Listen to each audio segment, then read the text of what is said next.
मृत्यु लोक में अगर जन्म लिया है, पृथ्वी पर यदि हम आए हैं तो हमारे को दुख का सामना करना ही पड़ेगा।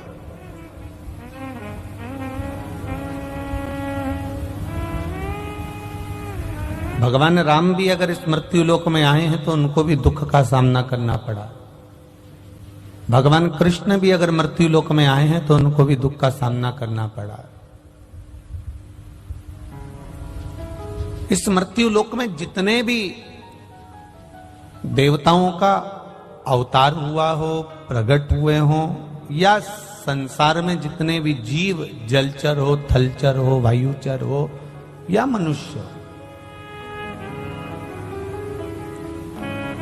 अगर जन्म लिया है तो उसको दुख तो मिलना है। और कुछ बाबा कहते हैं गोस्वामी जी, कोई तन दुखी, कोई मन दुखी, कोई धन बिन रहत उदास, तुलसी या संसार में सुखी राम का दास। संसार में सब दुखी हैं, पर सुख किसको प्राप्त होता है? तो कहा जो भगवान की शरणागति में जाकर बैठ जाता है, भजन में जाकर बैठ जाता है, कथा में जाकर बैठ जाता है, या अपना संपूर्ण जीवन जो भगवान को छोड़कर चलता है, उसके जीवन में फिर दुख समाता नहीं है, दुख सताता नहीं। आप छोड़ो।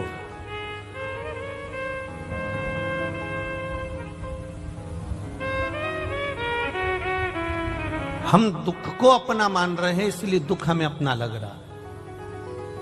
जिस समय हम दुख को भी परमात्मा का मान लेंगे कि ये भी प्रसाद है, ये उसने दिया है तो कुछ सोच कर दिया होगा, कुछ समझ कर दिया होगा, और हम ये मानकर जब अपने दुख को झेलना प्रारंभ कर देते हैं, कार्य करना प्रारंभ कर देते हैं, तो परमात्मा भी सोच लेता है कि आपको पहले कथा में कहा, एक आध बार आपने स्मरण किया होगा कि उसके मंदिर में जब जाओ, भोलेनाथ के चरणों में जब जाओ, मेरे त्रिकालदर्शी के पास जब जाओ, मेरे शंकर के मंदिर में, शिवालय में जब जाओ, आपसे पहले भी कहा, आज भी कह रहे हैं कि प्रसन्न होकर जाना, मुस्कुराकर। दुख कितना भी बड़ा हो, तकलीफ कितनी भी हो, कष्ट कितना भी हो,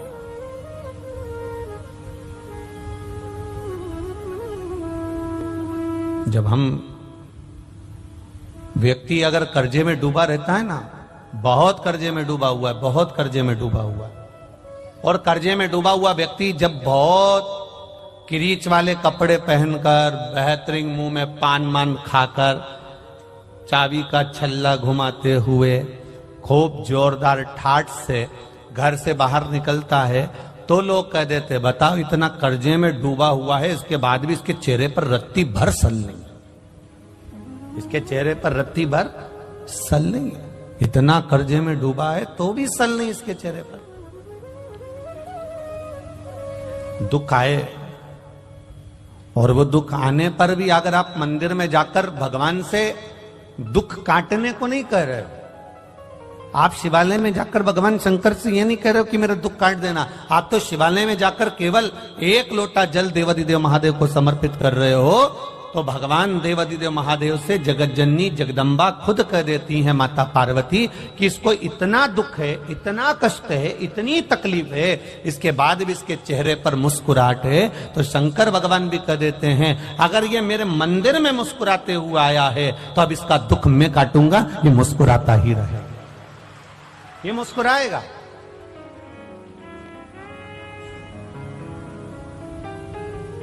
हम उसके भरोसे पर हो जाए, हमारा प्रत्येक क्षण, प्रत्येक पल, प्रत्येक घड़ी, प्रत्येक पल हमारा देवादिदेव महादेव का हो जाए। एक शिव भक्त का शंकर भगवान के मंदिर जाना, शिव जी को एक लोटा जल चढ़ाना, उस मंदिर से वापिस आना, मंदिर पर गए, आपके चरण में, आपके शरीर में, आपके कपड़ों में मंदिर की रज, शिवालय की रज, शिवालय का कंकर, शिवालय की धूल आपके शरीर में जब लगती है, और वो धूल लगे हुए आप जब घर में आते हो, शरीर में कहीं ना कहीं चढ़ाए हुआ जल का छींटा लेकर आप घर में आते हो, या कहीं मंदिर के अंदर थोड़ा बहुत कीचड़ हो रहा है, गीला हो रहा है, उस कीचड़ लगे हुए पांव से, उस गीले पांव से आप अपने घर में आते हो, तो भी हमारे घर में आने से हमारे पवित्र घर का आनंद अपने आप बढ़ जाता है, उसका सुख प्राप्त हो जाता है। कितना सुंदर संवाद एक शिव महापुराण के अंतर्गत। कश्मीर प्रदेश में एक देवव्रत नाम का ब्राह्मण रहता था।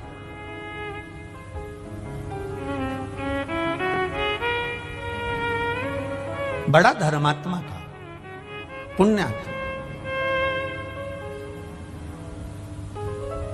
भजन करना उसका एक आनंद था।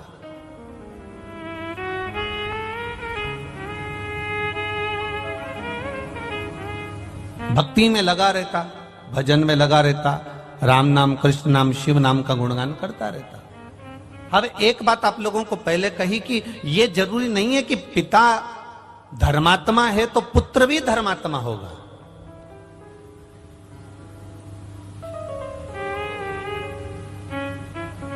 पिता अगर एक श्रेष्ठ वक्ता है तो पुत्र भी श्रेष्ठ वक्ता होगा।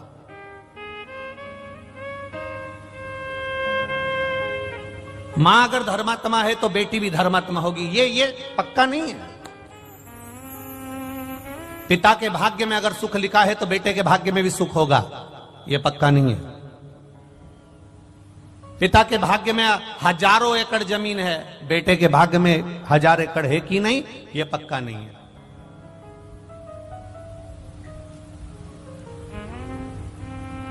हां, यदि संस्कार अगर बच्चे को मिल रहे हैं, श्रेष्ठ संस्कारों से बच्चा अगर पोषित हो रहा है, श्रेष्ठ संस्कारों से बच्चा अगर बढ़ रहा है, बच्चा संस्कारित हो रहा है, तो यह निश्चित है कि फिर पलटकर देखने की जरूरत नहीं है।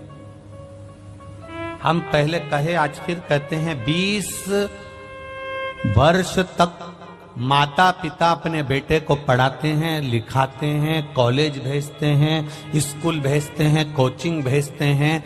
20 वर्ष तक माता पिता अपने बेटे को पढ़ा लिखाकर राम बनाने की चेष्टा करते हैं। 20 वर्ष तक माता पिता पढ़ाकर अपने बच्चे को राम बनाने का प्रयास करते हैं। और 20 दिन की, मात्र ओनली 20 दिवस, केवल 20 दिन, केवल 20 दिन की कुसंगति बेटे को रावण बना देती है। केवल 20 दिन की कुसंगति। 20 वर्ष तक माता पिता बेटे को राम बनाने का प्रयास कर रहे हैं। 20 वर्ष तक माता पिता बेटे को कोचिंग दे रहे हैं, ट्यूशन दे रहे हैं, अच्छी जगह पढ़ने भेज रहे हैं, ज्ञान की बातें कर रहे हैं, सब कुछ कर रहे हैं। 20 वर्ष तक माता पिता अपने बेटे को राम बनाने का प्रयास करते हैं, और 20 दिन की कुसंगति बेटे को रावण बना देती है। कोई ऐसी संगत में बेटा पड़ जाता है, ऐसे मित्रों की संगति पड़ जाती है, ऐसे साथियों की संगति पड़ जाती है, ऐसे व्यक्ति की संगति पड़ जाती है कि उसका जीवन 20 दिन के अंदर वो रावण बन जाता है। उसका मन, चित्त, वृत्ति, उसके विचार अलग हो जाते हैं, घर से अलग।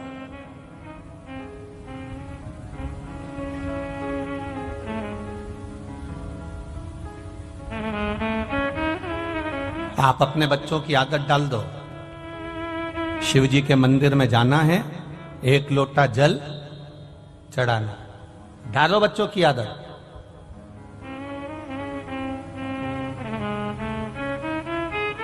जिस घर के बच्चे शंकर भगवान के मंदिर की सीढ़ी चढ़ना सीख जाते हैं, जिस घर के बच्चे शंकर भगवान के मंदिर का द्वार जाना चालू कर देते हैं, उस घर के बुजुर्ग कभी वृद्धाश्रम के द्वार नहीं जाते हैं।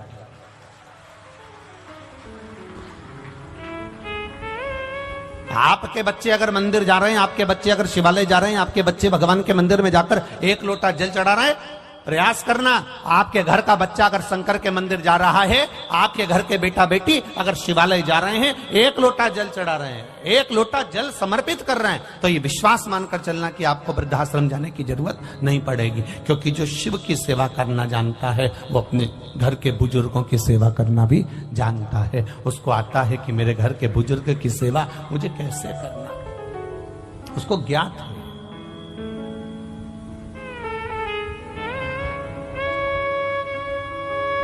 शंभु शरणे पड़ी मांगू घड़ी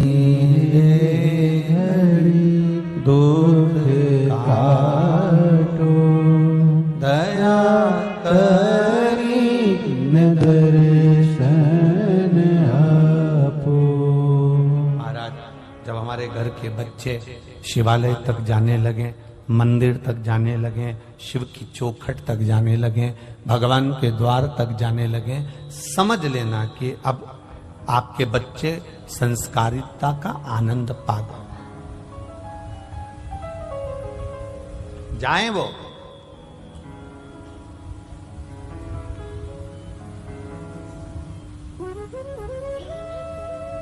देवव्रत कश्मीर प्रदेश में रहने वाला एक ब्राह्मण है देवव्रत, जो भगवान का भजन करता है, स्मरण करता है, अपनी बेटी को रोज ज्ञान देता है, प्रतिदिन अपनी बेटी को समझाता है।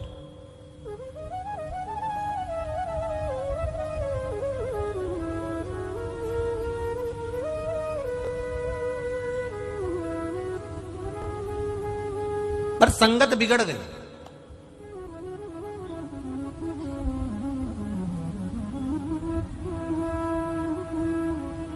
अपनी बेटी से रोज कहता है कि शिवालय जाकर एक लोटा जल चढ़ा दिया कर। अपनी बेटी से कहता अगर शिवालय नहीं जा सकती तो 2 मिनट भगवान का भजन कर लिया कर। अगर भगवान का भजन नहीं कर सकती तो मंत्र जाप कर लिया कर। मंत्र जाप नहीं कर सकती तो किसी गुरु की शरणागति ग्रहण कर कर उनके द्वार की सेवा कर लिया कर। पर बेटी ना तो जल चढ़ाने जाती है, ना मंत्र जाप करती है, ना नाम जाप करती है, पर बेटी अपने पिता देवव्रत से संवाद जरूर करती है। जल चढ़ाने से क्या होगा? आपके घर के भी बच्चे कर देते कभी कभी। पानी चढ़ाने से क्या होगा?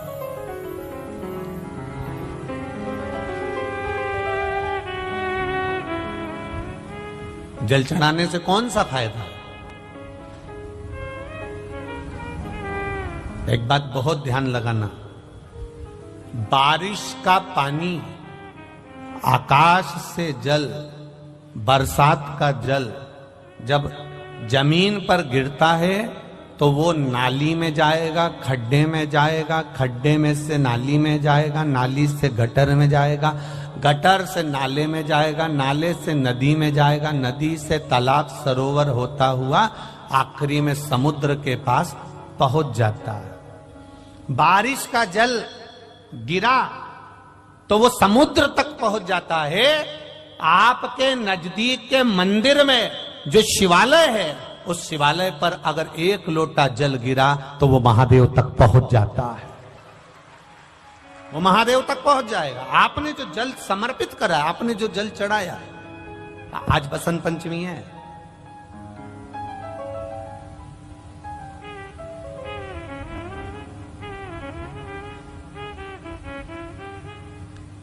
भगवान देवाधिदेव महादेव का आज बसंती पुष्प से, सरसों का जो फूल होता है,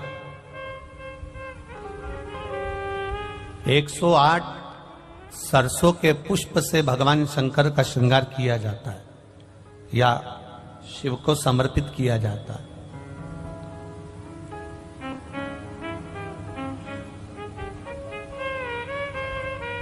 अगर डॉक्टर बोल भी देता है कि ऐसा लग रहा है कि कोई बड़ी बीमारी आने वाली है, शरीर में कोई ऐसा रोग आने वाला है कि ये बहुत बड़ा रहेगा, हम उनको हमेशा कहते आए हैं कि प्रयास करना कि बसंत पंचमी के दिन सरसों के फूल 108 शंकर भगवान को चढ़ जाएं, उसके बाद जांच करवाना प्रारंभ करो, बड़ी बीमारी नहीं आएगी, बाबा उसको टाल ही देगा। उसका नाम महामृत्युंजय है,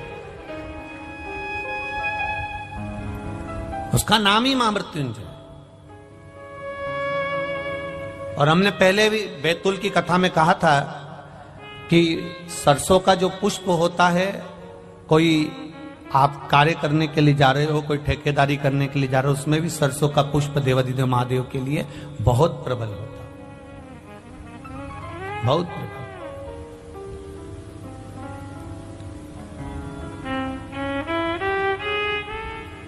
महाराज, बेटी को दिया ज्ञान, पर बेटी मानती नहीं, प्रश्न बहुत करती है, बहुत प्रश्न। पहले का एक समय था जिस समय पर माता पिता जो कह देते थे बच्चे वो मानते थे। बीच का एक समय ऐसा आया कि माता पिता कहते जरूर हैं, बच्चा मानता भी है पर मन में संशय रखता है। अभी का जो समय चल रहा है, जैसे टीवी पर वो क्या बोलते हैं उसको, डेविड, क्या बोलते हैं उसको, डेविड करना है सबको बिठा के टीवी पे, डिबेट है, ऐसे कुछ बोलते हैं ना। आज का समय केवल टीवी पर डिबेट करने का नहीं है, घर में भी रोज का डिबेट चल रहा है, प्रतिदिन का।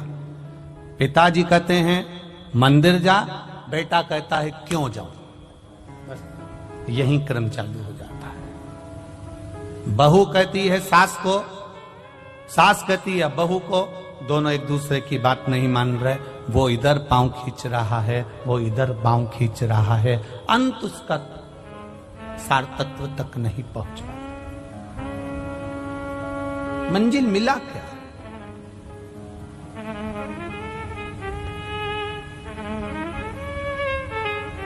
जितने भी चैनल खोलो और उस पर डिबेट होता हुआ दिखे तो आप प्रयास करना कि इसमें कहीं मंजिल मिल जाए तो जरूर बताना। मंजिल नहीं मिलती, किसी लक्ष्य तक नहीं पहुंच पाता, बीच में ही उसको छोड़ना पड़ता और वो संशय में घूमता रहता है। आज भी घरों में यही हो रहा है। माता पिता बच्चों से कहें कि तू जल चढ़ाने जा, माता पिता बच्चों से कहें कि तुम प्रणाम करो, माता पिता बच्चों से कहें कि तुम भजन करो, माता पिता बच्चों से कहें कि तुम कीर्तन करो।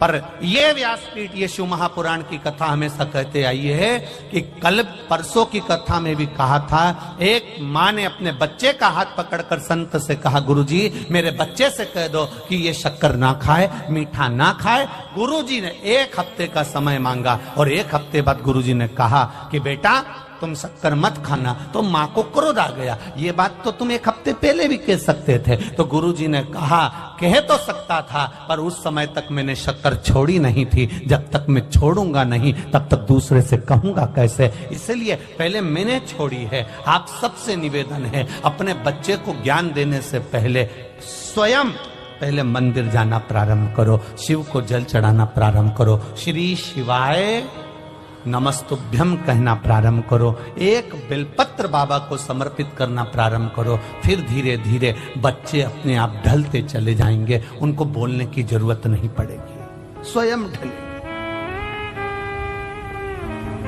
देवव्रत, कश्मीर प्रदेश में देवव्रत नाम का ब्राह्मण, और ब्राह्मण अपनी बेटी को हमेशा कहता है अपनी संगति सही रखना, विचार सही रखना, सोच सही रखना, गलत लोगों में मत पड़ जाना, गलत लोगों के बीच में मत जाना। बार बार अपनी बेटी को समझाता था, पर बेटी का विवाह कर दिया गया।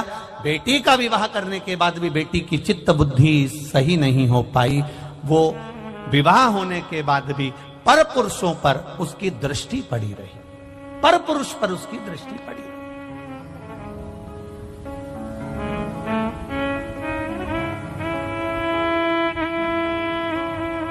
महाराज,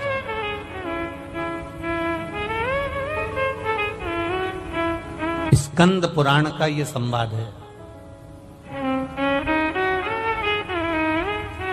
स्कंद पुराण का संवाद, दृष्टि गलत पड़ी रही। शादी होने के बाद भी पर पुरुष पर उसकी दृष्टि जाती थी। जो नारी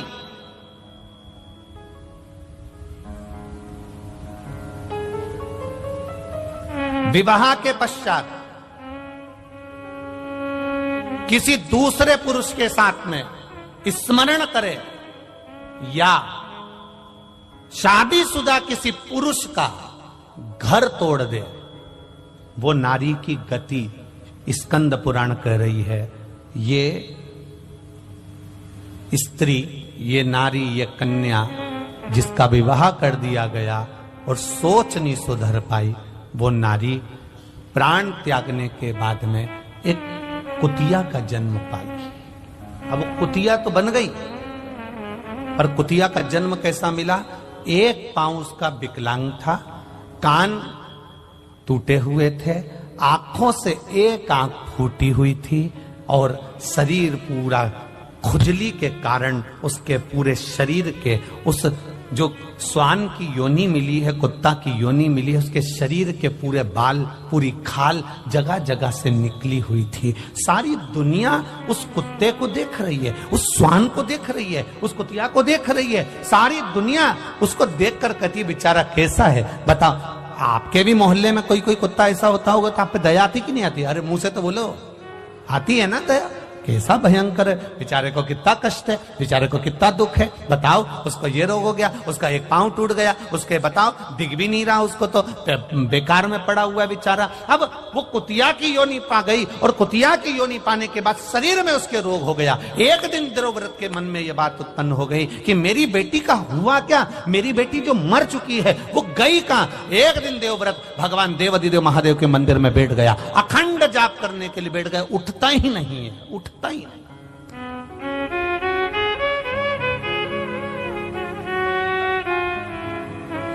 उठ ही नहीं रहा।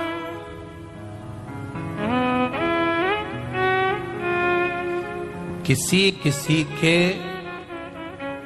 पूर्व का पुण्य होता है तो मनुष्य के जन्म में भी उससे भजन होता है।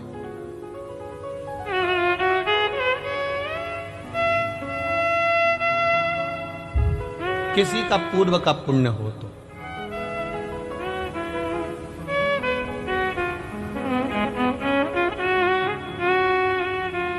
जिस समय पर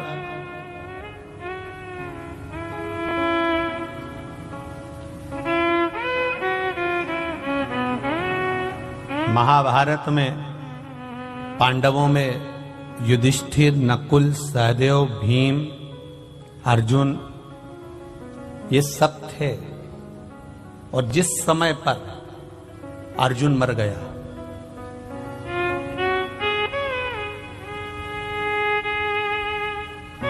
अर्जुन मर गया,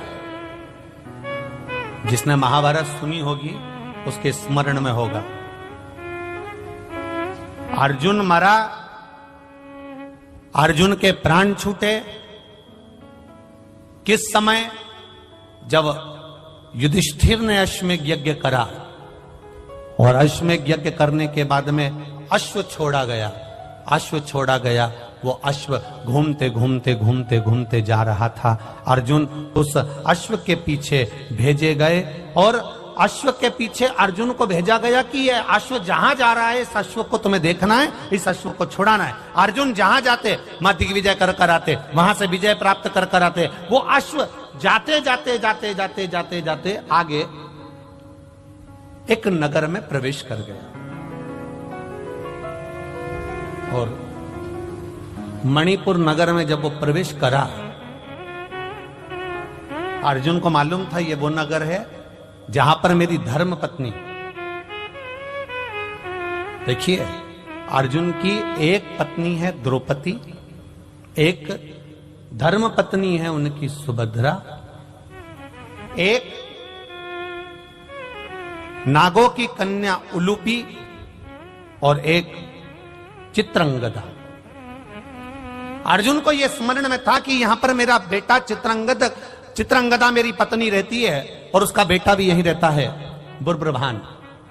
पर अर्जुन उस अश्व को लेकर अंदर प्रवेश कर गया और जब अर्जुन अंदर प्रवेश करा तो अर्जुन के बेटे को मालूम पड़ा कि मेरे पिताजी आए हैं और मेरे पिता आए हैं, तो सम्मान करने के लिए अर्जुन के पिता का सम्मान, अर्जुन का सम्मान करने के लिए बेटा उनके लिए सामान लेकर गया। तो अर्जुन को क्रोध आ गया, अर्जुन को क्रोध आया कि मैं अश्व लेकर आया हूं, एक वीर योद्धा बनकर आया हूं और तू मुझसे संबंध निभा रहा है।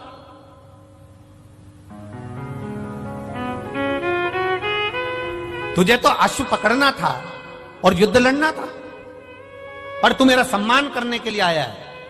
अर्जुन ने अपने बेटे बुब्रभान को अपशब्द कहना प्रारंभ करा। इसी समय पर नागों की कन्या उलूपी बैठी हुई थी और उलूपी ने देखा कि बुब्रभान को अर्जुन चिल्ला रहे हैं। तब उलूपी ने कहा, बुरबुरहान मैं तुम्हारी मां हूं बड़ी, एक काम करो तुम अपने पिता से युद्ध लड़ो। बुरबुरहान ने कहा, मां अगर मैं पिता से युद्ध लड़ा और मेरे पिता को कोई घात हो गई तो? इसी समय पर उलूपी ने कह दिया, ये तो छत्राणी का जो पुत्र होता है, एक वीरानी का जो पुत्र होता है, वो युद्ध के मैदान में ये नहीं देखता कि पिता है कि कौन है, आओ और तुम युद्ध लड़ो। बस इतना कहना था और कहते से बुब्रवाहन ने बाण चलाना प्रारंभ करे, इधर अर्जुन ने बाण चलाना प्रारंभ करे। दोनों में भयंकर युद्ध हो गया और युद्ध होने के बाद जैसे ही युद्ध होते होते आगे तक बढ़ा, इतनी देर में बुब्रवाहन को भी घात लग गई और अर्जुन के प्राण छूट गए। अर्जुन मर गए, अर्जुन के प्राण छूट गए।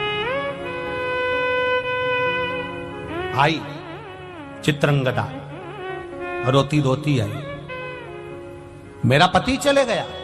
बेटे तुमने क्या कर दिया? अपने पिता को मार दिया, अपने पिता को समाप्त कर दिया। मां मैं पिताजी के साथ युद्ध नहीं लड़ना चाहता था, पर मां ने कहा है, उलूपी माता बोली है मुझसे युद्ध लड़ने के लिए। चित्रंगदा ने कहा, उलूपी तेरा मेरा मांग का सिंदूर उजड़ गया और तू अपने बेटे से कहती है कि युद्ध लड़ो।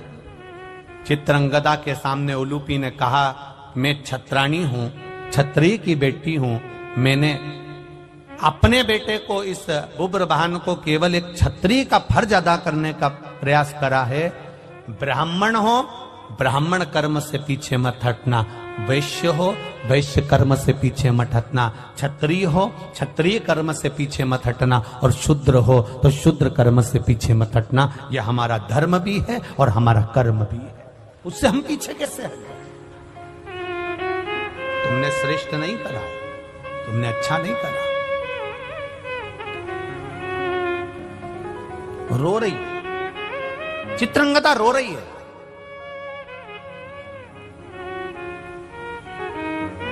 आंखों में जल भरा है, ये अर्जुन मर गए, अब जीवित कैसे होगा? उलूपी ने कहा, मैं नागों की कन्या हूं,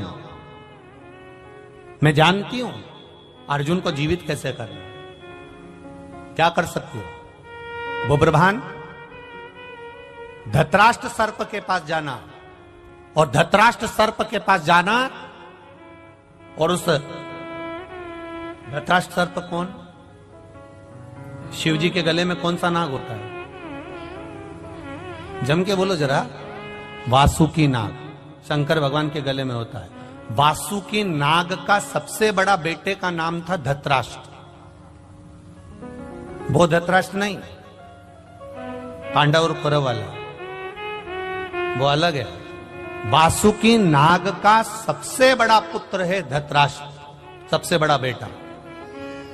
एक बार देवादिदेव महादेव जब वासुकी नाग पर कृपा कर दिए थे, तो वासुकी नाग ने देवादिदेव महादेव से मांग लिया था, मुझे ऐसी मणि प्रदान कर दीजिए भोलेनाथ, जिस मणि को किसी से छुआया जाए और वो मरा हुआ भी जीवित हो जाए। देवादिदेव महादेव ने कहा, वो मणि तो केवल एक महामृत्युंजय मणि है, मैं तुझे दे देता हूं। और शंकर भगवान ने वो महामृत्युंजय मणि धृतराष्ट्र को दे दी थी।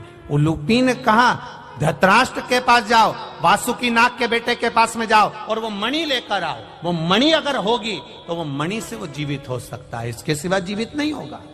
बुब्रवाहन धृतराष्ट्र सर्प के पास गया, नाग के पास गया, मेरे पिता को जीवित करना है। धृतराष्ट्र ने कहा, तेरे पिता को जीवित करने की सामर्थ्यता मुझ में नहीं है, मैं मणि दे भी दूंगा पर तेरा पिता जीवित नहीं हो सकता। कब तक? जब तक देवादिदेव महादेव इशारा ना कर दें तब तक इसका काल नहीं टल सकता, क्योंकि उसका नाम महाकाल है। जाओ उसके पास, पहुंचो उसके पास। बुब्रवाहन, उलूपी, चित्रंगदा शिव जी की आराधना में लग गई और भगवान देवादिदेव महादेव ने क्या कृपा करी। शंकर भगवान ने खुद धृतराष्ट्र से कहा, बेटा मणि दे दीजिए। वो मणि बुब्रवाहन लेकर गए और ले जाकर अपने पिता को जब स्पर्श कराया, अर्जुन वापिस जीवित होकर बैठ गया। अकाल मृत्यु वो मरे जो काम करे चंडाल का, काल उसका क्या बिगाड़े जो भक्त हो मां। काल जो शिव का उपासक होता, शंकर का गुणगान करने वाला, शिव भक्ति में रमने वाला, शंकर पर अटूट विश्वास करने वाला, भटकता नहीं। देवव्रत शिव की आराधना में डूब गए, हिलते नहीं, जाते नहीं, आते नहीं, एक ही जगह पर स्थिर होकर बैठ गए, स्थिर, जा ही नहीं।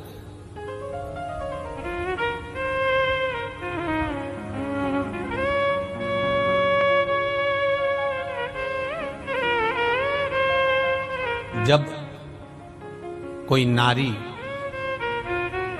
या कोई पुरुष व्रत करता है, उपास करता है, उपास करता है, वो किसी भी देवता का उपास करे, शनिवार का करे, मंगलवार का करे, बुधवार का करे, गुरुवार का करे, रविवार का करे, तीज का करे, चतुर्थी का करे, अष्टमी का करे, एकादशी का करे, प्रदोष करे, द्वादशी करे, पंचमी करे, तीज करे, छठ करे, नवरात्रे करे, चतुर्थी करे, कोई पुरुष या स्त्री या बच्चा कोई भी व्रत करता है, जिस दिन वो व्रत रखता है उस दिन उसके शरीर में कौन सी देवी का अंश आकर विराजमान हो जाता है जिससे वो व्रत सफल कर पाता। बोलो रे भाई, कौन सी देवी का अंश आ जाता है जिससे उसका व्रत, किसी भी व्रत को करे, वो एकादशी करे, द्वादशी करे, प्रदोष करे, सोमवार करे, मंगलवार करे, बुधवार करे, नवरात्रे करे, तीज करे, चतुर्थी करे, छठ करे, प्रदोष करे, दिवाली करे, दशहरा करे, जो व्रत उसको करना है करे, मंगलवार करे, वो कौन सी देवी एक ऐसी होती है, भगवान शंकर की वो कौन सी एक माता, एक देवी ऐसी है जो व्रत करने वाले की तप साधना में साथ देती है और उसकी तप साधना को बढ़ाने का काम करती है। वो केवल एक देवी है, शकंभरी माता। कौन सी माता है? माता शकंभरी, केवल एक है जो व्रत साधना तप आराधना करने वाले के साथ हमेशा साथ देने के लिए उसके हृदय में विराजमान होती है, उसके चित्त वृत्ति में बैठी रहती है। भजन का बल पर शकंभर तप साधन, कितना सुंदर कहा है। जो व्रत करता है ना, हम तो यहां तक कहते हैं कि अगर कोई कथा सुनने बैठा हुआ है, कथा सुन रहा है, आपको जाना है, आपका शरीर का जरा सा अंश भी चलते समय दूसरे के शरीर को नहीं लगना चाहिए। शिव महापुराण में वर्णन आया है पितरों की 3 कन्याओं का, मेना, धन्या, कला, इन तीनों का वर्णन आया है। पितृलोक में ये तीनों आराम से रह रही थी और सनकादि ऋषि बैठकर तप कर रहे थे, कथा की चर्चा कर रहे थे, सत्संग कर रहे थे। पहले मेना निकल कर गई, फिर धन्या निकल कर गई, फिर कला निकल कर गई, एक के पीछे एक तीनों निकल कर गई, तीनों निकल कर गई। इनका शरीर का लहंगा संत सनकादि ऋषि के जंघा पर पड़ गया, क्रोध आ गया, ऐ मेना, धन्या, कला, मैं तुम्हें श्राप देता हूं कि तुम तीनों मृत्यु लोक में एक साधारण सी स्त्री बनोगी।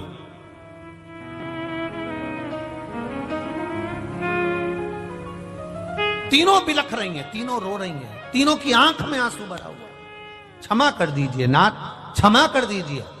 सनकादि ऋषियों ने कहा, जब कोई कथा सुनने के लिए बैठता है, सत्संग करने के लिए बैठता है, सदगुरु की शरणागति में बैठता है, मंदिर देवालय में बैठता है, भगवान के भजन में बैठता है, जितनी देर वो भगवान का गुणगान करने बैठता है, उतनी देर तक उसके हृदय में शकंभरी माता का निवास होता है। शकंभरी माता ऐसे अलग से नहीं रहती। जितनी देर वो तप साधना में, भजन में, संकीर्तन में, कीर्तन में, स्मरण में डूबा रहता है, उतनी देर तक शकंभरी उसके अंदर रहती है। जब आपका शरीर जाते जाते उसको लात लगती है, शरीर का अंग लगता है, कोई सामान लगता है, शकंभरी को क्रोध आता है और वो क्रोध उसके मुख से निकलकर तुम्हें श्रापित कर देता है। इसके फल अनुसार तुम्हें तीनों को मृत्यु लोक में जाना पड़ेगा। चरणों में पड़ गई, हमारा उद्धार कैसे होगा?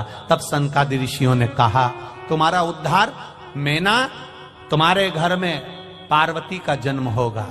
धन्या, तुम सुनैना बनोगी, तुम्हारी गोद में माता सीता खेलेगी। कला, तुम कीर्ति बनोगी, तुम्हारी गोद में राधा खेलेगी। ये 3 देवियां जब तुम्हारी गोद में खेलेगी, जगत का कल्याण कर देगी। वो जगत का कल्याण करेगी तो तुम्हारा कल्याण अपने आप हो हो जाए अपने आप।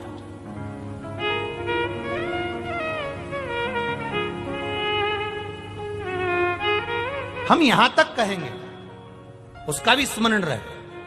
अगर कोई अपने घर से एक लोटा जल लेकर जा रहा है, शिव जी के मंदिर तक जा रहा है, शिवालय तक जा रहा है, तो यहां तक भी निवेदन करेंगे कि हंसो, दुनिया का काम है हंसना। अभी आदरणीय महाराज जी कह रहे थे कि जब कोई सनातन धर्म के लिए आगे बढ़ता है, कोई अच्छे काम के लिए आगे बढ़ता है, तो दुनिया ताने भी देती है, अपशब्द भी कहती है, टांग भी खींचती है। लोग अपशब्द पर अपशब्द कहते हैं। जब आप एक लोटा जल लेकर देवालय शिवालय की ओर जाएंगे, तो आप जिस रास्ते से निकल कर जाएंगे, दुनिया के लोग आप पर भी हंसेंगे। लो, एक और आ गई सियोर वाला महाराज की चेली। लोग हंसेंगे, ये चल दी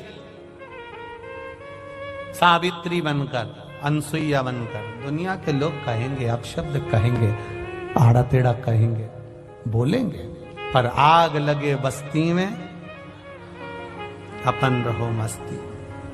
कहे तो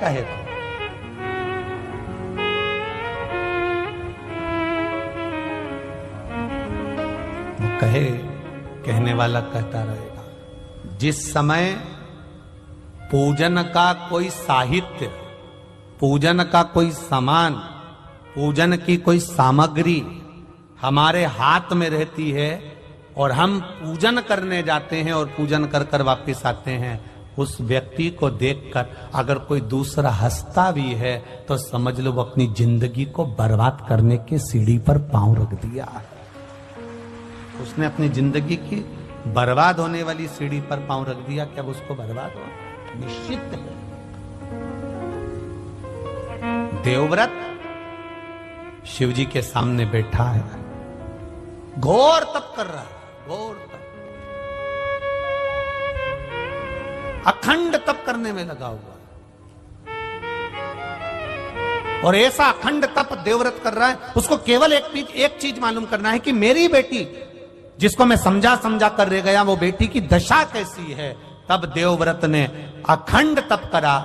मेरे देव अधिदेव महादेव खुद नहीं आए, मां अंबा नहीं आई, जगदम्बा नहीं आई, शिव जी ने अपने नंदी को भेज दिया। नंदीश्वर, जाकर मालूम करो देवव्रत क्या चाहता है, इस देवव्रत को चाहिए क्या, जाओ जरा मालूम करो,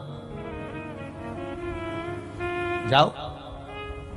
और महाराज,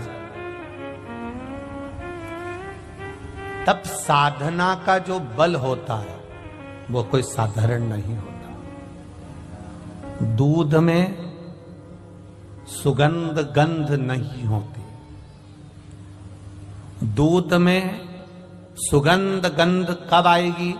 जब दूध को आप तपाओगे, फिर उसको जमाओगे, जमाकर फिर उसका घी निकालोगे, और घी निकालोगे तब उसमें गंध आना, सुगंध आना प्रारंभ हो जाएगी। दूध में सुगंध नहीं है, पर दूध को तुमने पहले फाड़ा, तपाया, फाड़ा, फिर उसको अग्नि पर तपाया, तपाने के बाद में जब वो धीरे धीरे धीरे धीरे धीरे धीरे घी बना, तब उसमें सुगंध आना प्रारंभ हो गई। उसी तरह मनुष्य में उतना आनंद सुख कैसे प्राप्त हो सकता है, शंकर की भक्ति कैसे प्राप्त हो सकती है? तो कहा, दुनिया के लोग अपशब्द कहकर तुम्हें तपाएंगे, अपशब्द कहेंगे, ताने देंगे, गाली देंगे, आड़ा टेढ़ा कहेंगे, फिर भी तुम भगवान शिव के शिवालय में जाती रहना। जब तपते रहोगे, तपते रहोगे, तपते रहोगे, तो एक दिन सुगंधित घी बन जाओगे और आपका जीवन सार्थक हो जाएगा। तपाएंगे लोग, कहेंगे, दुनिया के लोग कहेंगे जो कहना है।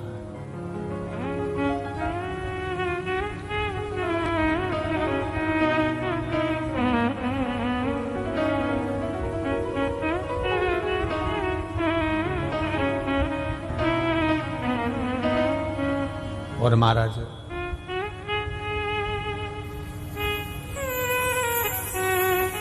जब हम भगवान की शरणागति में जाकर बैठ जाएंगे, तप ले, तप लो खूब दिल से।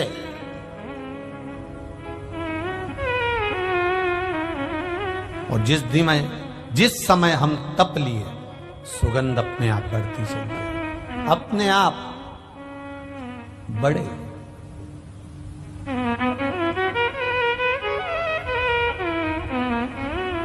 शिव कथा कह रहे,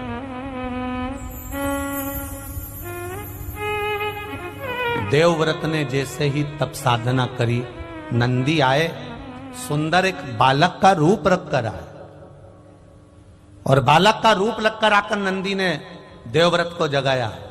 स्कंद पुराण का यह संवाद प्रत्येक शिव भक्त के लिए बहुत मायने रखता है। यह संवाद पहले की कथाओं में नहीं निकल पाया, पर कंजरी गांव में संतों के सानिध्य में सीताराम महाराज और ये पावन गुप्त नवरात्रि के अवसर पर यह संवाद निकला है, जो संपूर्ण विश्व के कल्याण के संवाद। बड़ा ध्यान रखना। नंदी 5 वर्ष के बालक का रूप रखकर आए, और नंदी देख रहे हैं कि देवव्रत समाधि में लीन है, तप में लीन है, भगवान की भक्ति में लीन है।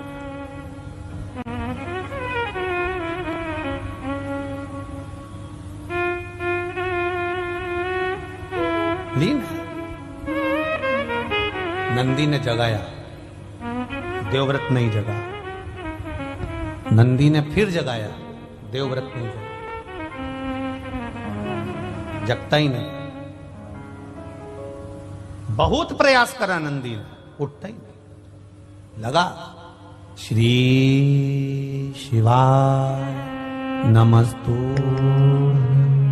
श्री शिवाय नमस्तु, श्री शिवाय नमस्तु। लगा ओम नमः शिवाय, ओम नमः शिवाय, ओम नमः शिवाय। तप में लीन। नंदी ने देखा कि यह जगता नहीं है। मंदिर में जो घड़ियाल था, उस घंटाल को नंदी ने बजाना प्रारंभ करा। देवव्रत नहीं उठता, उठा ही नहीं।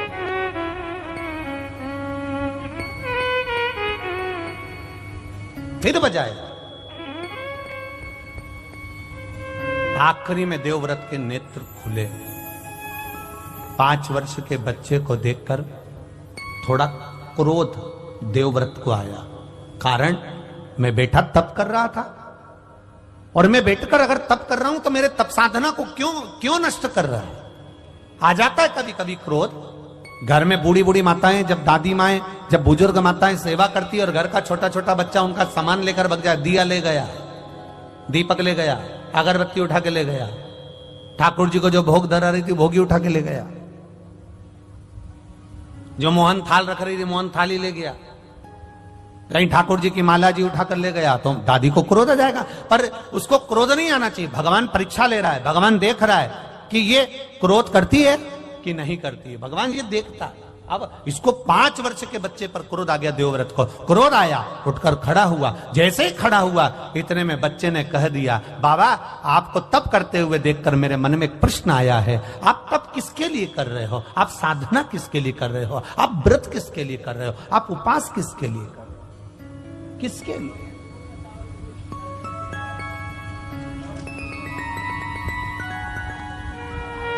देवव्रत ने कहा, बस मेरी एक इच्छा है। क्या इच्छा है आपकी? बस एक इच्छा, मेरी बेटी जो प्राण छोड़कर चली गई है उसको मुझे देखना है। वो है कहां? उसकी दशा क्या है? नंदी को हंसी आ गई। 5 वर्ष का नंदी ठहाका लगाकर हंस दिया। हंसा तो देवव्रत को और क्रोध आ गया। ए बालक, मेरे शब्द को सुनकर तू हंस रहा है? नंदी ने हंसते हुए कहा, बाबा जो कर्म कर कर मरा है उसको अगर देखोगे तो आप भी रो पड़ोगे, इसलिए जो हो गया उसको आप मत देखिए, मत देखो। जो पूर्व में कर कर आए हो उसे अब देख कर करोगे क्या? कई लोग कहते हैं हमने किसी का बुरा नहीं करा गुरुजी, हमने कभी किसी का बुरा नहीं करा गुरुजी, फिर भी लोग हमारा बुरा क्यों करते हैं? हम कहते हैं जी जी, इस जन्म में तुमने किसी का बुरा नहीं करा, पर अगला जन्म किसने देखा कि तुमने किसका बुरा करा होगा? जिसका करा होगा वो आज तुमको त्राड़ दे रहा है, आज तुमको कष्ट दे रहा है। जिसने पूर्व समय में गौ माता को एक रोटी दी, प्रेम से उसको सहलाया, वो गौ माता तुम्हारे घर में बहु माता बनकर आ गई, वो तुम्हारे यहां सेवा कर रही। और जिसने गौ माता को देखकर एक रोटी देने के बाद में हट हट, अरे शास्त्र तो उठाओ, कितने वीरों में वीर थे राजा जनक, राम जी महाराज के ससुर, दानवीर, भजनावली, कीर्तनी, दुनिया के लोग उनका नाम उच्चारण करते हैं। राजा जनक जैसा कोई नहीं, राजा जनक जैसा कोई नहीं, राजा जनक जैसा कोई नहीं, राजा जनक जैसा कोई नहीं। जनक जितने बड़े दानी थे, पुण्यवात्मा थे, स्मरणी थे, भजनावली थे, कीर्तनी थे, उसके बाद भी राजा जनक को नरक का द्वार जाना पड़ा। कारण क्या था? उसके बाद भी राजा जनक नरक के द्वार पर, केवल एक कारण से।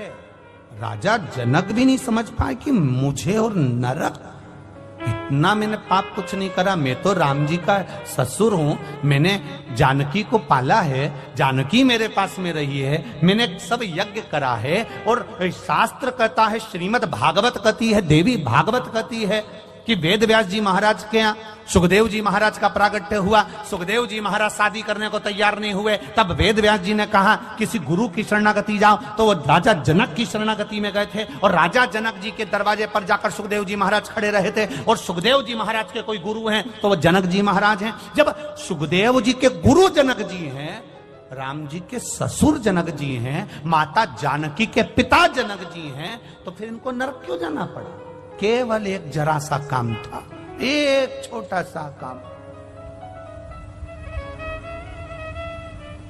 छोटा सा काम। जनक जी का रथ जा रहा था। अब समझना जरा, लोग कहते ना हमने किसी का बुरा नहीं करा, तो हम कौन? ऐसा क्यों हो रहा है? हमें तकलीफ क्यों आ रही है? हमें दुख क्यों आ रहा है? हमें कष्ट क्यों आ रहा है? हमें बीमारी क्यों आ रही है? ना तो मैं सुपारी खाऊं, ना मैं कभी गलत चीज खाऊं, उसके बाद में मुझे रोग क्यों आ रहा है? तकलीफ क्यों आ रही है? पूर्व का राजा जनक जी महाराज का रथ जा रहा था, जाते जाते रथ बीच में जब पहुंचा, सामने गाय खड़ी थी। गाय खड़ी, और इतने में जनक जी ने कहा, एक काम करो कि गाय को थोड़ा सा हटाने का प्रयास करो। रथ के बीच में गाय खड़ी है, गाय हट नहीं रही, हट नहीं रही। जनक जी नीचे उतरे और गौ माता के आगे हाथ जोड़े, आप हट जाओ। नहीं हटी। इसके बाद राजा जनक ने गाय को धक्का देकर बस थोड़ा सा साइड में करा था, बस एक अंश की गलती कर दी थी कि गाय को एक हाथ से धकेल कर पीछे की ओर हटाया था, और गाय के पीछे से जनक जी महाराज निकल कर चले गए थे। तो चित्रगुप्त महाराज और धर्मराज ने कह दिया, कौन आया है? राजा जनक बड़े पुण्यात्मा हैं, बड़े धर्मात्मा हैं, पर इन्होंने गाय को जाना था उधर, रास्ता चेंज कर दिया था इधर का, इसलिए इनका भी स्वर्ग का रास्ता चेंज कर दिया।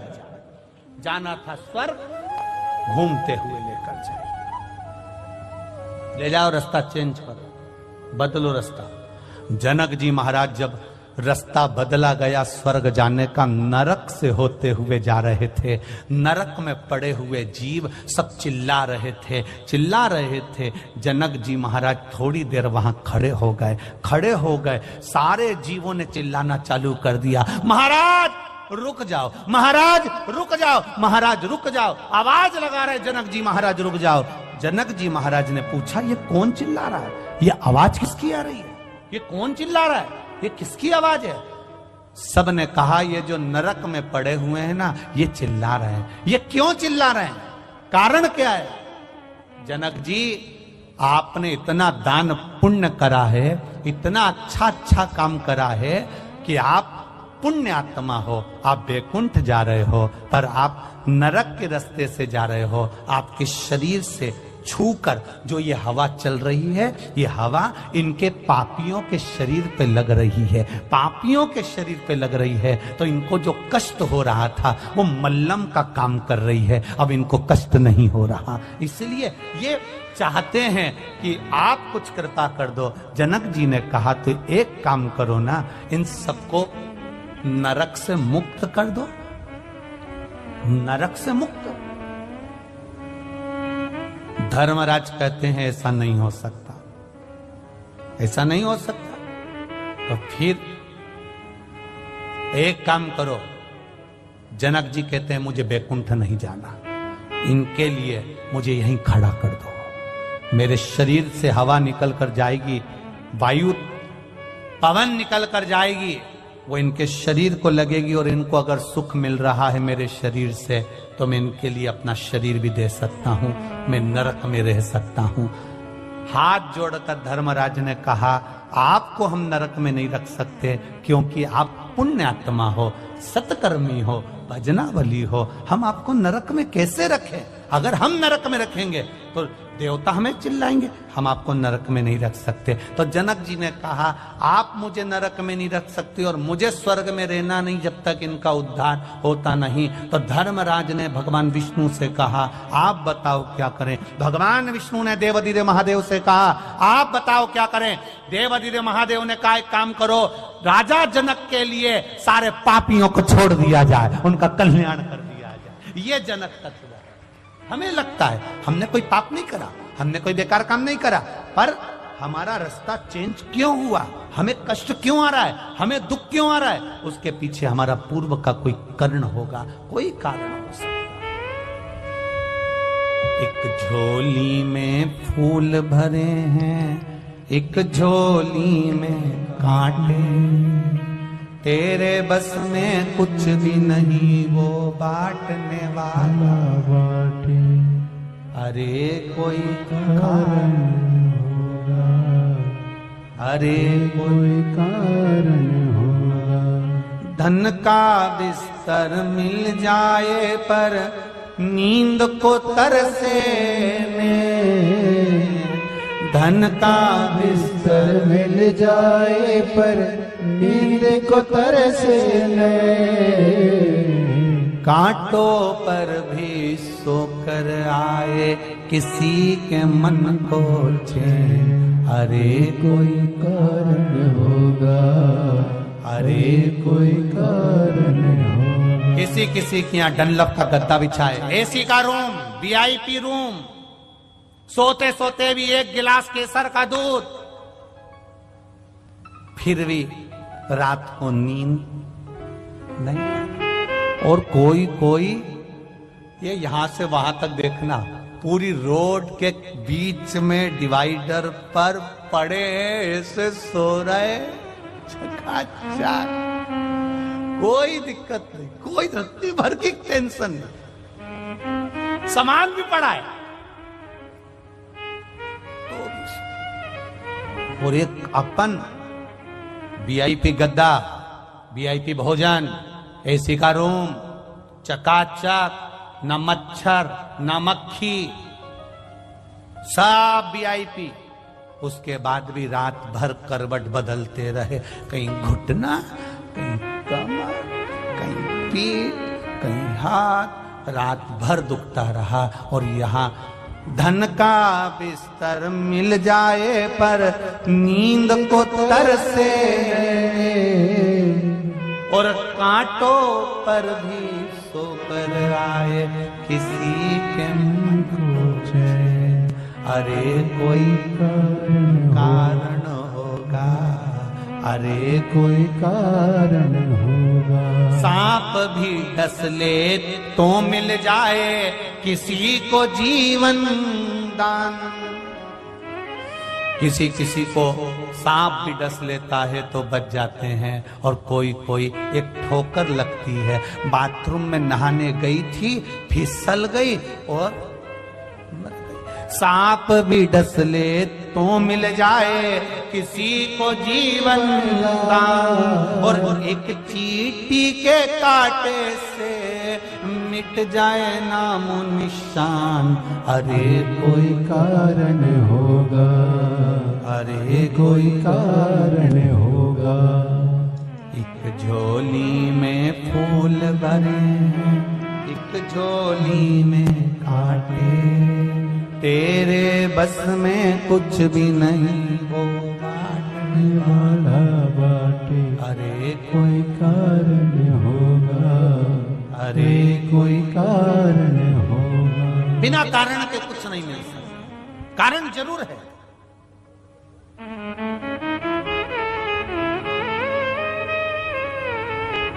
कितने संख्या में आ पाए, 3-3 पंडाल भरे पड़े, हजारों की तादाद में आप लोग आकर विराजमान हुए, और इससे भी ज्यादा लोग कंजरी और हालोल में रहते होंगे। क्या सब कथा में जाके बैठ गए क्या? नहीं। अरे कोई कारण होगा। ये आने का प्लान भी बनाए थे, इनने विचार भी करा होगा कि 26 जनवरी की छुट्टी पड़ेगी, अपन चले। इनने सब प्लान बनाया। इनके प्लान से क्या होता है? पहले महादेव को भी तो प्लान बना दो कि तेरा क्या होगा रे कालिया। यहां बुला लेंगे तो फिर तो सर्टिफिकेट मिल जाएगा। अगर यहां बुला लिया, यहां तक पहुंच गया, तो इसको एक प्रमाण पत्र मिल जाएगा। ये प्रमाण पत्र लेकर ऊपर पहुंच गया तो देख लो, शिव महापुराण की कथा में गया था कंजरी, यमराज, मेरे से तो कुछ बोलना ही मत, डिग्री है।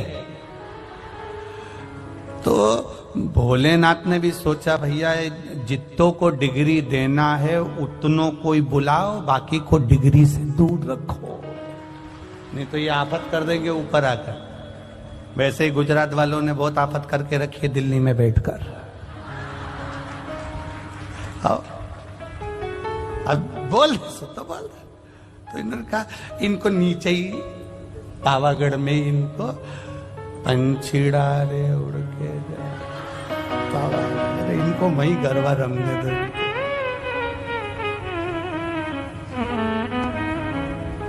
नहीं तो यह मोखला बैठा बैठा नहीं, बस रामचंद्र कृष्ण कहे।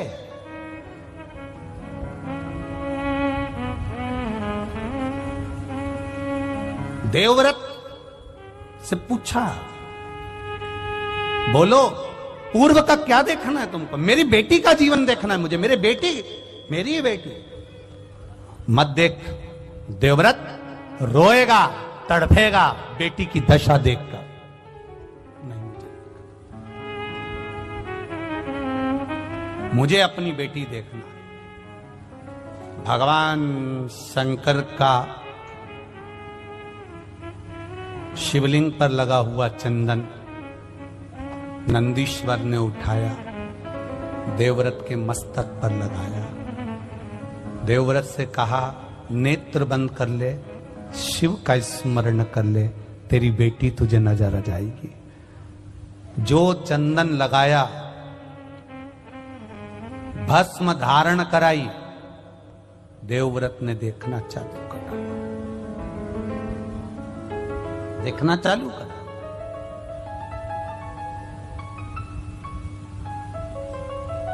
भस्म, चंदन, बेलपत्र, शिवजी पर चढ़ी हुई कोई भी सामग्री व्यक्ति के जीवन का ना जाने कितने जन्म के पापों को काट देता है, ना जाने कितने जन्म के पाप।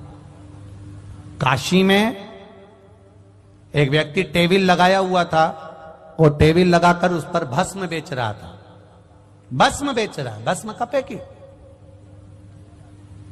एक अंग्रेज आ गया, अंग्रेज ने आकर पूछा क्या है ये? उसने अपनी भाषा में कहा, उसने कहा यह भस्म है। लगाने की। अच्छा, उसने पैकेट उठाया, देखा, देखते से ही बोला इसकी एक्सपायर डेट कब की है। अब वो टेबल पर जो बैठा था भस्म बेच रहा था, वो अंग्रेज को ऊपर से नीचे तक देख रहा कि भस्म की एक्सपायर डेट पूछ रहा। टेबल पर भस्म बेचने वाले ने कहा कि इसकी एक्सपायर डेट तो नहीं मालूम, पर यह पक्का है कि तू सिर पे लगाता रहेगा तो तेरी एक्सपायर डेट आगे खसकती रहेगी, ये पक्का। इसकी नहीं मालूम कि इसकी एक्सपायर डेट कब की है, ये कब समाप्त होगी, पर तेरे समाप्ति की जो तारीख है वो इस भस्म को लगाने से आगे बढ़ती चली जाए। ये निश्चित है, ये पक्का है, ये सहज नहीं है, बड़े। इसीलिए महाराज हरि देवव्रत से 5 वर्ष के नंदी पूछ रहे हैं कि आप तप क्यों कर रहे हो। कहा मेरी बेटी के बारे में मुझे जानना है, उसका जन्म कहाँ हुआ, कैसी है वो, क्या कारण से उसका क्या जन्म हुआ, वो मुझे समझना है। नंदीश्वर ने कहा मत देखो अपने पूर्व के जन्म को, उसके हुए जन्म को, रोगे तुम। नहीं महाराज, मुझे देखना है। तो देखना है, भस्म लगा दी, चंदन लगा दिया। चंदन और भस्म जिसके मस्तक पर लग जाता है उसको पूर्व का किया गया पाप कर्म भी उसका कट जाता है। और जैसे ही देवव्रत ब्राह्मण का पाप कर्म घटा, उसने अपनी बेटी के जीवन को देखा तो वो एक कुतिया की योनि में, एक श्वान की योनि में, पांव टूटा हुआ है, कान कटा हुआ है, आंख फूटी हुई है, मुख से ज्यादा कुछ खा नहीं सकती, शरीर के पूरे बाल निकल गए। जैसे एक कोई कुत्ते को तुमने देखा होगा, उसका पूरा शरीर बेकार हो जाता है, वो पड़ा हुआ है। देवव्रत रो रहा, रोने लगा देवव्रत, उसकी आंखों से आंसू बहने लगे देवव्रत की। और देवव्रत की आंख से जब आंसू बहने लगे, रोने लगा, नेत्रों से नीर बहने लगा, जल बहने लगा। नंदी करे क्यों रो रहे हो? देवव्रत कहता है मेरी बेटी की यह दशा मुझसे नहीं देखी जाती, कुछ कृपा करो। भगवान नंदीश्वर ने कहा कृपा करने वाला तो केवल एक है, वो देव अधिदेव महादेव है। बड़ा सरल, बड़ा सहज, बड़ा सरल है। एक लोटा जल चढ़ा दो और वो सारी समस्या का हल कर देता है। ऐसा देव अधिदेव महादेव। एक पत्र आया है बड़ा सुंदर।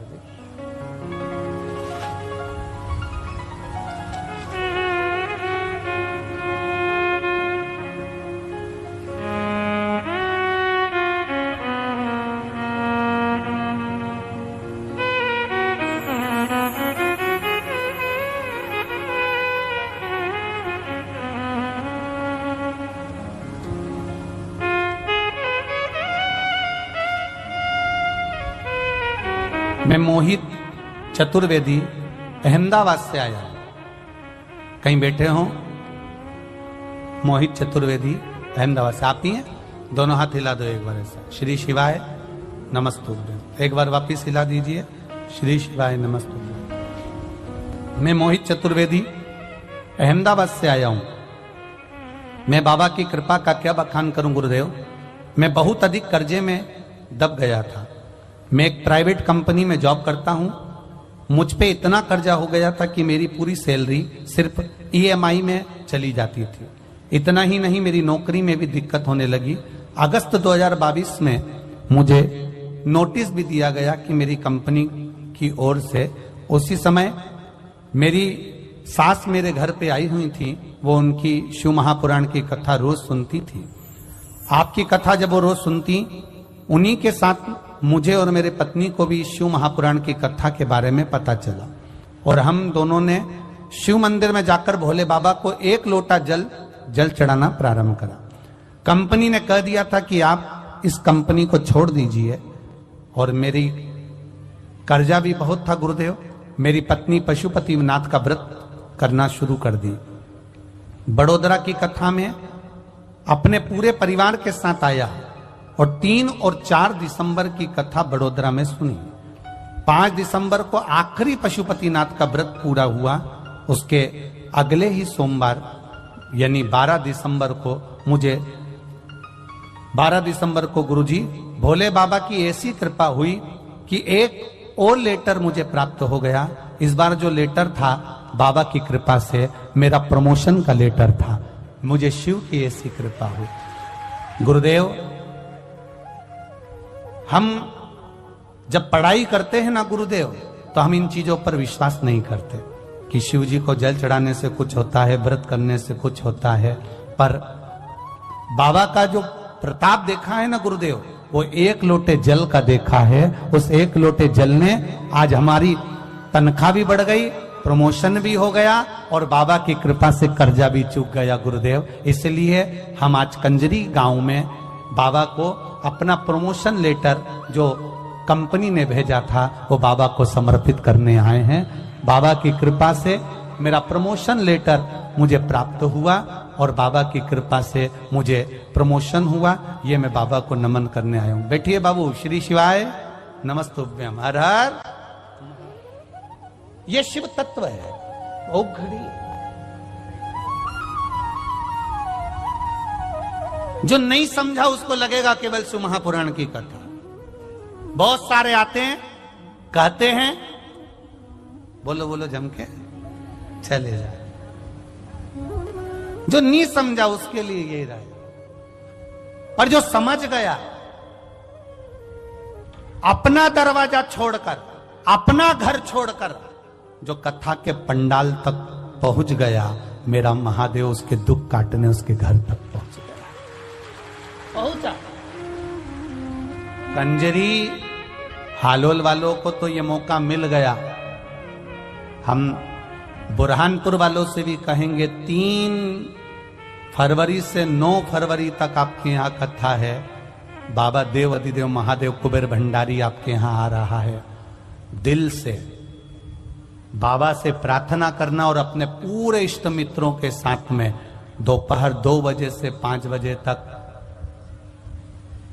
नवी कृषि मंडी में बरहानपुर में सुंदर कथा का लाभ लेकर बाबा से प्रार्थना करना कि आपका जीवन बाबा के चरणों में सार्थक।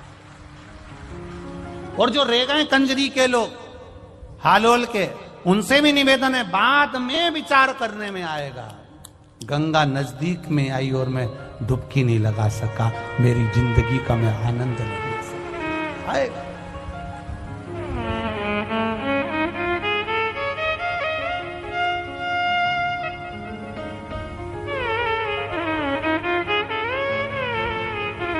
एक हॉस्पिटल होता है, एक एम्बुलेंस होती है। हॉस्पिटल और एम्बुलेंस दोनों में अंतर है। हॉस्पिटल चलकर तुम्हारे पास तक नहीं पहुंचेगा, चलकर कौन पहुंचेगी? एम्बुलेंस। प्राथमिक उपचार करती करती एम्बुलेंस तुम्हें हॉस्पिटल तक ले जाएगी और फिर तुम्हें ठीक कर देगी। ये शिव महापुराण की कथा नहीं है, ये 7 दिन की एम्बुलेंस है जो आकर बैठ गया और परमात्मा के चरणों तक पहुंच गया। ये दुख जीवन है, मनुष्य का शरीर है, मानव की देह, ये मानव का शरीर मिला है। ऐसा नहीं कोई संत, कोई साधु, कोई गुरु, कोई महात्मा, कोई जोगी, कोई सन्यासी, कोई तपस्वी, कोई साधक, कोई उपासक, कोई आपसे कह दे कि मैं आपको ऐसा कर देता हूं कि आपको दुख ही नहीं आएगा, तो फिर आप उसके हाथ जोड़ लेना और कह देना जब राम जी थे उन पर भी दुख था, उनके भी गुरु एक से बढ़कर एक थे, तो फिर वो दुख क्यों नहीं काट सके? दुख आया है तो झेलना तो पड़ेगा। बस भजन के बल पर वो दुख थोड़ा थोड़ा कटते चले जाता है और हम परमात्मा के होते चले जाते हैं। कोई कहे तुमसे कि दुख नहीं आएगा, कपट नहीं आएगा, तुम्हारे जीवन में तकलीफ नहीं आएगी, कष्ट नहीं आएगा, हो ही नहीं सकता, नहीं हो सकता, बिल्कुल नहीं हो सकता। दुनिया के दुख हरने वाले पर भी दुख आन पड़ा। जग को रोशन करने वाले वो आधी रात में आना पड़ा। दुनिया के बंधन काटता वो उसको भी जेल में आना। जो दुनिया के बंधन काटता है वो कारागार में जन्म ले रहा है, साधारणता नहीं है, ये पूर्व के कर्म का भोग। एक चिड़िया को सीता जी ने कैद में रखा, मां जानकी को कैद में रहना पड़ा। राम जी ने छुपकर मारा था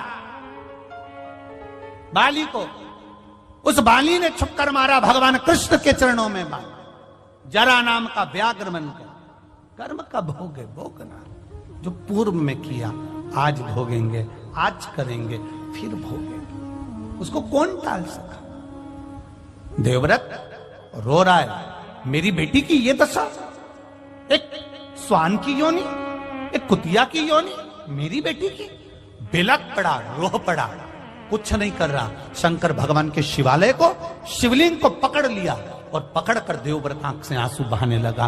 कुछ कृपा करो करुणा सागर, करुणा कर दीजिए दातार, कृपा कर दीजिए। मेरी बेटी ऐसी भयंकर योनि में पड़ी हुई है, शरीर पूरा खुजला हो गया है उसका, क्योंकि उसको अभिमान इतना था। पिता देवव्रत अपनी बेटी को समझाता था, गलत दृष्टि मत करना, गलत जगह पर मत जाना। परसों की कथा में कहा था, नियत, नीति और नजर, ये तीन गलत जगह पर चली जाती है तो जिंदगी बर्बाद हो जाती है। नियत अगर गलत हो गई तो बर्बाद हो गए, नीति अगर गलत हो गई तो बर्बाद हो गए, और नजर अगर गलत हो गई तो बर्बाद हो गए। नारी पर पुरुष पर अगर अपनी दृष्टि देती है, किसी का शादीशुदा जीवन है और उसके घर में आग लगाकर तू उसमें शामिल होना चाहती है, तो तू अपने अगली जिंदगी का स्मरण कर लेना, ये देवव्रत की कन्या का स्मरण कर लेना कि तेरी जिंदगी क्या होगी, तेरा जीवन क्या होगा। ये देवव्रत की कथा कर रही है। एक इतना बड़ा ब्राह्मण, ऐसा साधु, ऐसा सन्यासी, ऐसा तपस्वी,